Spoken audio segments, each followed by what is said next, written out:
Buenos días, muchas gracias por la invitación a este Congreso de Derechos Campesinos que se realiza aquí en México. Para mí es un honor poder participar. Muchas gracias a Miguel Ángel por invitarme a ser parte de este proyecto y esperemos que podamos contribuir un poquito al análisis sobre la importancia de los derechos de campesinas y campesinos y de todas las personas que trabajan en el medio rural y entender sobre todo por qué ahora, justamente en estos tiempos tan convulsos, es tan importante saber quiénes producen los recursos vitales para sobrevivir, en qué condiciones se producen y qué podemos mejorar, cómo podemos ayudar y ampliar este conocimiento tanto desde los medios académicos como desde quienes están involucrados en la gobernanza en los estados, como en general el público, que sepamos dónde, cómo y en qué condiciones se hacen los alimentos que consumimos a diario. Entonces, para esto yo voy a ser parte de esta mesa sobre alimentación y derechos campesinos. Voy a examinar un poco el proceso de la declaración y contarles cuáles han sido las propuestas y los ejes transversales desde las mujeres, sobre todo en relación a los temas de este congreso, que pues aparte de la declaración de los derechos campesinos, la alimentación, la agricultura, evidentemente está centrado en semillas, en la tierra, en el agua, en los suelos, pero también en las condiciones de las trabajadoras y trabajadores rurales. Mi nombre es Sandra Moreno Cadena, soy colombiana, vivo en una comarca que se llama La Alpujarra, en el sur de Granada, en Andalucía, en el Estado español, y trabajo en el campo, vivo y trabajo en el campo con mi familia. Trabajo en un sistema de parcería, unas 3 hectáreas de tierra, donde principalmente tenemos olivos y aguacates y otros árboles frutales. Hago parte de un sistema participativo de garantía, donde entre productores, productoras y consumidores y consumidoras, pues nos certificamos a nosotros mismos para tener una garantía de que nuestros productos están siendo cultivados bajo prácticas agroecológicas y cuyo destino fundamentalmente va hacia los mercados locales. También hago parte de la Asociación de Agricultura Biodinámica en España y colaboro con el Associate Program for International Law de Indonesia. Fui presidenta de la Asociación de Mujeres de Órgiva en el municipio e hice parte de las negociaciones como representante de la vía campesina en la Declaración de los Derechos de Campesinas y Campesinos y otras personas que trabajan en el medio rural en Ginebra en el seno del Consejo de los Derechos Humanos. Bueno, pues el reconocimiento del trabajo de la mujer en la agricultura ha sido una reivindicación histórica de las mujeres en el medio rural. Las leyes que se han conseguido en términos de legislaciones internacionales o regionales o nacionales han significado una victoria muy importante de todas estas mujeres luchadoras, pero sin embargo son un primer paso que no llega a garantizar la visibilización y el reconocimiento total. A lo largo de este tiempo que he estado en este proceso he conocido y trabajado con muchas mujeres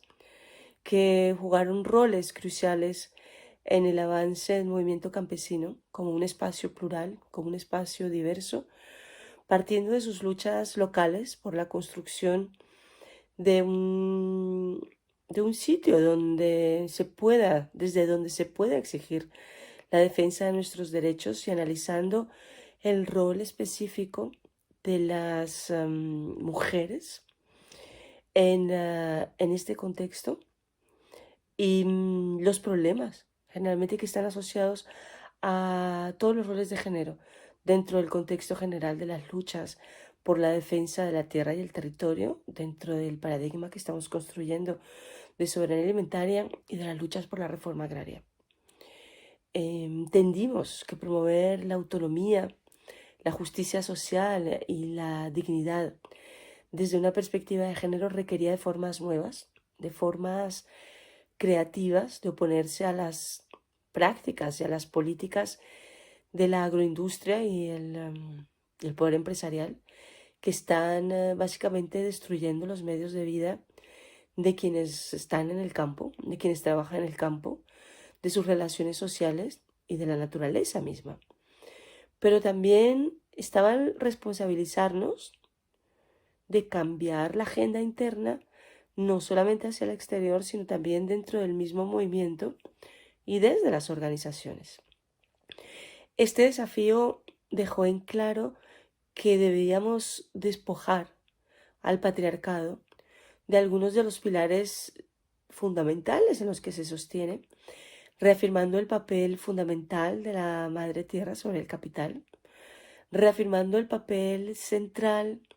de las mujeres en las decisiones que afectan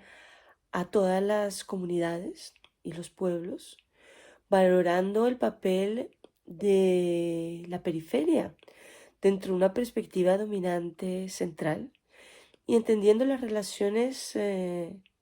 muchas veces se producen desde la dicotomía urbano-rural, desde una visión holística, reposicionando saberes tradicionales que han sido subyugados básicamente por un modelo de progreso y de desarrollo hegemónico. La declaración entonces reconoce la defensa de un modelo de soberanía desde la agricultura y la alimentación y no las considera meros activos de un modelo productivo o como mercancías, sino más bien como garantes de un derecho básico de los pueblos. Y desde esta perspectiva, la declaración promueve entonces un nuevo enfoque de los sistemas de producción, de consumo y de distribución, dignificando las condiciones sociales y laborales, reivindicando el derecho a nuestros bienes comunes y sirviendo de base jurídica para el cambio de las políticas públicas que han precarizado la vida de millones de personas, especialmente de mujeres campesinas, de pueblos indígenas, de minorías racializadas, migrantes y trabajadoras y trabajadores estacionales y agrícolas. Durante la redacción del texto de la declaración, durante todos los años de las negociaciones, las mujeres dirigentes de las organizaciones rurales desempeñaron un papel clave de liderazgo. Las mujeres, por ejemplo, de la República Dominicana fueron de las primeras en exigir que ellas estuvieran reconocidas dentro del texto, dentro de este proceso en el que ellas entendían a sí mismas como titulares de pleno derecho, como sujetas políticas. Desde esta perspectiva, pues el proyecto de la declaración que la Vía Campesina presentó para que fuera adoptado por el movimiento al interior en su quinta conferencia internacional en Maputo, en Mozambique, en el 2008, se refería claramente al género como uno de los elementos de discriminación. Y en esa declaración se reconoció que las mujeres debían de gozar del respeto a sus derechos sexuales y reproductivos.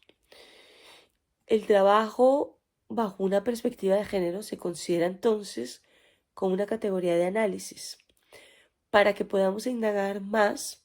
sobre las discriminaciones y las vulneraciones a las campesinas y a los campesinos. Para esto es importante entender, como dice Johanna Burke del Geneva Academy, que el género es relevante para todos y que las identidades de género se refieren a las diferencias construidas socialmente entre personas que son o atribuidas a lo largo del ciclo de una vida o aprendidas, que no están innatas o que son cambiables para cualquier sociedad dada a lo largo del tiempo. Esto manifestado con amplias variaciones tanto dentro como entre culturas y que además que el género influye y está influenciado por los roles, el poder y los recursos accesibles a las personas en cualquier cultura y, por tanto, tiene un impacto directo en la realización de los derechos humanos. En el 2012, el Comité Asesor del Consejo de Derechos Humanos presentó un estudio final sobre la promoción de los derechos del campesino y de las campesinas y identificó el género como una de las principales causas de discriminación y daño a las mujeres en todo el mundo. El proyecto de la declaración que se presentó durante la tercera sesión de las negociaciones en el grupo de trabajo en mayo del 2016 reafirmaba en su momento que las mujeres tienen derecho a no ser víctimas de violencia de género y que esto requería especial atención durante los conflictos armados y en situaciones de posconflicto, cuando las mujeres rurales enfrentaban mayores riesgos de violaciones a los derechos a la producción, a la subsistencia y el acceso a la alimentación y a la atención médica, además de violaciones de los derechos humanos fundamentales como el derecho a la vida, como el derecho a la seguridad y la libertad de movimiento. El texto final, sin embargo, de la declaración, que fue aprobado hace casi 2 años, en diciembre del 2018, en la Asamblea de las Naciones Unidas en Nueva York, no toma en cuenta la dimensión de género, ni en la diferenciación de principios de discriminación, ni en el resto del texto, lo que genera y ha generado un vacío en la comprensión de la cuestión de género como una cuestión política en la alimentación y en la agricultura. Veamos un poquito, pues, por qué se da esto. A lo largo de las sesiones, de las negociaciones, las mujeres denunciamos las crecientes condiciones de precariedad del trabajo que teníamos, las humillaciones que sufrían muchas trabajadoras agrícolas y estacionales, la invisibilidad del trabajo de las mujeres en general en los sistemas agrarios y la profunda relación que existe entre esta violencia estructural y el agotamiento de los ecosistemas y la devaluación en la producción de los alimentos. En Andalucía, por ejemplo, el trabajo de las jornaleras en la recolección de la aceituna está cada vez más empobrecido. Dentro de este sector, como es el del cultivo y la recolección de aceitunas, pues solo alrededor de una cuarta parte de las trabajadoras agrícolas son mujeres. Las mujeres representan alrededor del 65% de los trabajadores agrícolas desempleados en Andalucía y hasta el día de hoy son miles y miles de trabajadores migrantes temporales que continúan trabajando en condiciones de exclusión social, de precariedad y explotación, donde la mayoría son mujeres. La forma en que se contrata a la mayoría de las mujeres en los campus andaluces, pues produce esta marginalidad y esta precariedad de vivir. En los últimos 20 años, Andalucía ha desarrollado políticas muy duras para mantener un modelo agrícola, un modelo de agricultura muy capitalista, manteniendo a las mujeres migrantes en condiciones de esclavitud y de servidumbre en los servicios, en los sectores agrícolas y alimentarios, como es el caso de las trabajadoras de la fresa y de los frutos rojos en Huelva, que han denunciado desde hace muchos años las vejaciones y los acosos a los que son expuestas diariamente en los momentos de la campaña sin que la justicia medie y no se haga nada en particular para su protección y para evitar que sigan existiendo estas violaciones. Las precarias condiciones en las zonas rurales se deben en gran parte a la estructura sesgada de la propiedad agraria, lo sabemos, a la estructura de la tierra, que sigue concentrada en manos de unos pocos terratenientes, un modelo que sucede también en América Latina, en algunas partes de Asia. Unas 600 explotaciones con una superficie de más o menos 4,2 millones de hectáreas controlan el 55% de las tierras agrícolas en Andalucía, siendo este un modelo predominantemente de explotación intensiva que busca a toda costa altos rendimientos en la producción agraria con el mínimo de costes y evidentemente haciendo que la precariedad en la mano de obra sea muy alta. La implementación de la declaración debe entonces mejorar la realización de los derechos al trabajo, la seguridad social, la libertad de movimiento y la libertad de asociación como componentes básicos de la dignidad del trabajo de las mujeres en el campo en el sur de Europa. Ahora que la declaración ha sido adoptada, es especial, es esencial que trabajemos para lograr la aplicación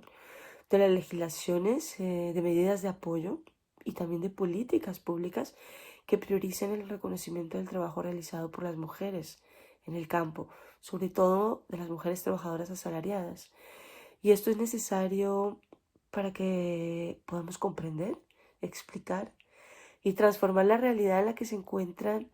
las mujeres en el medio rural y para dar visibilidad a la condición social y la jurídica de la mujer. Sin embargo, derechos tan fundamentales como el derecho a heredar la tierra y la igualdad de derechos de tenencia en los procesos de reforma agraria, incluso mediante la redistribución o asignación de tierras comunales, el derecho de las mujeres a la igualdad en el matrimonio y en las relaciones familiares, la salud y sobre todo los derechos sexuales y reproductivos de las mujeres, la carga desproporcionada del trabajo reproductivo y agrícola no remunerado realizado por las mujeres y la identidad de género y orientación sexual como motivos de discriminación fueron desde siempre reclamos específicos que los grupos de mujeres rurales presentaron para su inclusión en la declaración antes y durante su negociación, pero que desafortunadamente fueron invisibilizados en el último tramo de las negociaciones. La declaración tal y como se adoptó no menciona ninguna de estas reivindicaciones y se silenciaron muchas de las demandas de igualdad que emanaban de las feministas, del movimiento feminista que existe dentro de la vida campesina y que buscaban enfatizar los vínculos entre el capitalismo neoliberal, entre la destrucción ambiental y el patriarcado. Entonces, la declaración falla en integrar,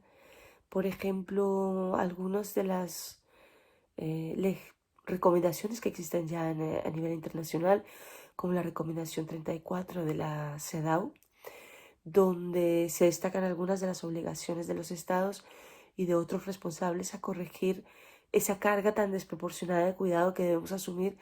las mujeres en el campo, y también todas las cuestiones de herencia y de derechos de usufructo de la tierra, ¿no? Incluyendo las tierras comunales. Y esto no está puesto. Entonces, yo quiero decir, no estamos hablando, por ejemplo, aquí solamente de leyes que regulen la tenencia de la tierra, cuando hablamos del derecho a la tierra y de las leyes que dan prioridad a las mujeres en la titulación de las tierras. No solamente, nosotros necesitamos estados que reconozcan los derechos colectivos a la tierra y al territorio para las mujeres, así como el usufructo de los bienes y los recursos naturales, dando prioridad a la función especial que tenemos las mujeres en el mantenimiento de dichos recursos y asegurando la supervivencia de los mismos. Las políticas locales y nacionales deben de encontrar en esta declaración base para abordar el problema de la violencia estructural en el campo y para la promoción de directrices que permitan alcanzar la igualdad de la participación en la vida política, las organizaciones económicas y sociales, que haya una corresponsabilidad en la gestión del trabajo reproductivo y productivo y que además seamos también visibilizadas en las estadísticas, puesto que hasta ahora no hay muchos datos que se hayan adaptado y que se hayan reorganizado en función de hacernos visibles tanto nuestro trabajo como la contribución que se hace a la sostenibilidad económica y social de las zonas rurales. Para comprender entonces el origen de las desigualdades sociales que perpetúan el control patriarcal y que afectan a la discriminación que sufrimos las mujeres en las zonas rurales, tenemos entonces que deconstruir los estereotipos de género que afectan en general a las personas, a las mujeres, pero también a todas las personas pertenecientes a los colectivos LGTBI. Y es por ello que se une y se interseccionan estas luchas junto con las luchas contra el racismo, contra la xenofobia, contra la homofobia y en general contra cualquier tipo de discriminación que este sistema hace de opresión diariamente. El campesinado es una clase, el campesinado es una identidad y es un sujeto político que produce alimentos para casi el 80% de la humanidad. Y esta es una realidad histórica que ha sido denegada sistemáticamente, que ha sido invisibilizada. Y dentro de esta negación las mujeres sufrimos ya múltiples formas de discriminación en sí misma, ¿no? Uno de los logros de la declaración ha sido el de redefinir la dimensión colectiva de los derechos y de la visión y la relación que las personas tienen con la tierra y con la Pachamama, y es por esto que en esa redefinición tenemos que apoyar para que exista una mayor visibilización de los derechos de las mujeres en el medio rural. La expansión de lo que es el capital financiero en la agricultura ha exacerbado muchísimo la vulnerabilidad de las poblaciones rurales, tal vez con mayor intensidad que la de otros sectores. Estamos en un momento de captura colectiva, de captura corporativa muy fuerte de los espacios de gobernanza, donde la discriminación y las sistemáticas violaciones de los derechos de los campesinos han aumentado muchísimo, junto con el acaparamiento de los recursos, junto con todas las penalizaciones y los ataques físicos. Para esto veamos un poco todo lo que está pasando en Colombia y los cientos y cientos de asesinatos a líderes sociales, a líderes que defienden la tierra, a líderes ambientales que defienden los recursos para las comunidades. Y las mujeres siguen siendo el último eslabón en esta cadena de violencia estructural, especialmente en los campos. Muchos gobiernos también han desestimado la cuestión de género como un concepto peligroso y siempre han amenazado en el momento de encontrar soluciones y respuestas a las violencias sistémicas, a las violencias que reproducen, a las actitudes tradicionales de mujeres subordinadas tanto en el ámbito legal y privadas, y han decidido recortar todo lo que está relacionado al género dentro de la declaración. El proceso de la declaración, su negociación y su aplicación es una contribución del campesinado en el mundo entero como sujeto político a una cultura de paz y de progreso, a pesar de que se avecinan desafíos climáticos, ambientales y sanitarios muy grandes. Lograr el reconocimiento de una declaración que reconozca, que promueva y que defienda los derechos de los campesinos requiere la construcción de una perspectiva soberana y sobre todo requiere la construcción de una perspectiva feminista que realmente pueda hacer frente a las raíces de las desigualdades y que no deje caer el género como una cuestión no alcanzada y no lograda. Bueno, pues muchas gracias por haber escuchado este pequeño análisis. Espero que haya podido contribuir un poquito a mirar los logros, los alcances y lo que podemos y debemos mejorar todavía en este tipo de procesos. Muchas gracias.